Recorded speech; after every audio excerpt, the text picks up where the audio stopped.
Now that the financial year has ended, let's have a look back over the last 12 months at Australian real estate and how the property prices have actually changed across all states and territories in Australia. If you're interested, keep watching.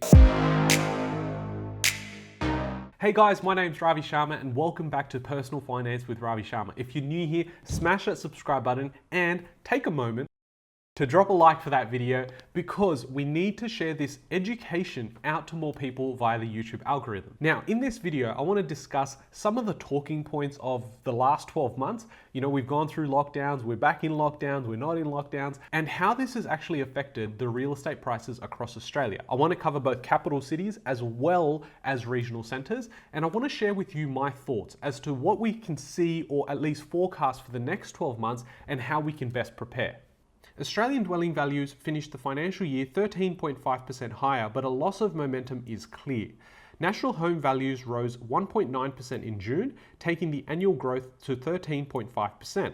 The growth in the Australian dwelling values was led by houses, which rose by 15.6%, compared to a 6.8% lift in unit values. So we've clearly seen houses outperforming units during this period of time. Now, again, we're seeing very generic numbers here. We're not trying to judge the entire Australian property market as one market. There would be some areas where the units have actually outpaced the growth of houses, but on average, we're seeing houses outgrow units. Corelogic head of research Eliza Owen noted, "This is the highest annual rate of growth seen across Australian residential property since April 2004. When the early 2000s housing boom was winding down after a period of exceptional growth. However, there are some markets where performance is starting to ease more notably." This is very interesting. It could be a range of factors. One of the things is that we haven't really seen lending criteria sort of go one way or the other. So there was talks last year about how they were going to ease some responsible lending criteria. That really hasn't happened in the background. In fact, some banks like CBA have actually increased their buffer or assessment rates, and that allows for less credit to be allowed into the system. Each of the capital cities saw an uplift in dwelling values in June, ranging from 3% rise in Hobart to a more subdued 0.2% lift in Perth. The performance gap has narrowed between regional Australia and capital cities. Through regional Australia did outperform slightly in the monthly growth terms, rising 2% through June compared to 1.9% across capital cities. So we're seeing a recalibration of those markets. You know, regional had just come out of the gates, all guns blazing, and now I think, you know, capital cities are catching up, or we could be seeing regional sort of slow down a little bit. We've got a little table here which showcases what the annual return and the total return was. So we can see annually, Sydney 15%, Melbourne 7.7%. Now I assume they have been affected more so because their lockdowns were extended.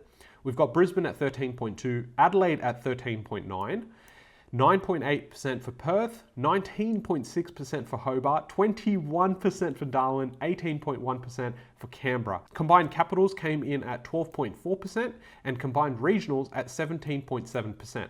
So the national average came out to be 13.5. Later in this video, we're going to break it down for which regional areas have grown more than others, and the same thing with capital cities. But my main takeaway from these numbers is that we are seeing growth across the board. Now, I don't think it's every property that's been affected and, you know, has improved by this much value, but it's very important to note these numbers are not normal. It is very, very evident that what we saw during the pandemic, we have now seen translate into asset price inflation. If you guys are unaware of what inflation means and how you can use debt during an inflationary period, I suggest you subscribe to the channel. There are videos that I put out on this channel, which you can find in the link in the description below, where I talk about how you can use debt during an inflationary period of time to then actually really outperform the market and take control of more assets. This is how we're going to see financial freedom over the next 3 to 5 years. This is why I've been saying that despite me being a buyer's agent, whether you use my services or not, the most important thing here is for you to take accountability and action during a time like this. It's phenomenal that for me, I can just think that I'm creating these videos in 2020, 21, 22, and how I can see in the next 5 or 10 years to look back at this moment and really realize how much of an opportunity we have here. I would only have a regret in the sense of me not having done enough for not only myself, but to have spread the word out there for you guys to go and take action as well. So we can see here change in dwelling values. Now, the regional markets have been broken down further into New South Wales, Victoria, Queensland, South Australia, Western Australia, and Tasmania. What we're going to focus on is the past 12 months and probably the past month to really reflect what is happening and what's happened over the last 12 months. So if we go through, regional New South Wales has been the best performer at 21.1%. We then have 15.9% with Victoria, 17.1% with Queensland, 13.6% with South Australia, only 2.2% with regional Western Australia, and then regional Tasmania with 20.8%. Now, if we really look at how is this being affected across the board when we look at the last month, well, we're still seeing regional New South Wales being the best performer. We then have regional Tasmania coming in at second. Again, very reflective of their 12-month annual sort of growth. To me, what this suggests is that we're not really seeing a huge difference between, certain areas growing faster than others. It's been relatively the same across the 12 months, and that's reflective in the last month as well. When we see that for, your Sydneys and your Melbournes, across the major capitals, I think you do see a little bit more movement, but we still see Hobart being Tasmania really outperforming here. But where we have seen a slowdown is the Darwin market, 21% over the last 12 months, but only 0.8% lately. We also see Perth, at 9.8%, but really in the last month, it's only been 0.2%. Now, this could really be a reflection of a couple of things. It could be that a lot of these vendors have now unrealistic price predictions or expectations around what they can sell their properties for. And this is what is actually getting this data not to flow through. Because don't forget, if the property sells, that comes into the calculating, of these figures. However, if they don't sell, and we've got vendors that don't really want to sell, but they're just putting it out there and going, hey, if I get a feeler out there and we end up getting this ridiculous amount, which may be 50 or 100K more than we expected, well, then only is it then calculated into the figures. If they don't actually sell and they just sit there on the market, well, that's not being reflected. And what it does is that it means that once we don't have those getting calculated into the system, we may see a bit of that slowdown. So I'm not sure where exactly this data is coming from, but it's always important to note this is lag data. As much as we can say this is the past month, it is the past month. It is past performance. So just by looking at this, we can't just say, well, moving forward over the next 12 months, Sydney will be the best market or Tasmania will be the best market. In fact, I would even go and argue the point that if we've already had 20-25% in certain areas, is there any reason for us to go and invest in those areas moving forward? Now, obviously I've come on this channel and I've said it many times before that I still think we're early in this next period of growth as part of the property cycle. So for a lot of people looking for financial advice, I don't offer any financial advice. That's my disclaimer here. You should do your own research. But what is very important is for you to start getting educated and really understand inflation. Really understand that the dollars that sit in your bank account are just getting weaker and weaker and weaker, and the value of that actual currency is not the same as it was a year ago or the year before that. So it's very important to really understand that. Now, at the end of the day, would you be happy with having purchased anywhere across Australia with any of those numbers? And I would say yes. I mean, apart from regional Western Australia, where you're seeing 2.2% over the last 12 months, I would say a lot of those markets are way beyond what one would expect. Having a conservative number that I used to use, which was 4 to 5% capital growth, you can see Melbourne being the least performing capital city at 7.7%. Just tells you how strong the markets have been over the last 12 months. In addition to these strong demand conditions, Ms. Owen noted total advertised stock remains relatively low. The latest listings count for Corelogic indicates that in the last 28 days to June 27th, total advertised stock remained 24.4% below the 5-year average. This dynamic of strong consumer demand and low housing supply continues to create some urgency among buyers. This is a very interesting point, and I thank her for actually bringing it to the forefront, because that's the reality.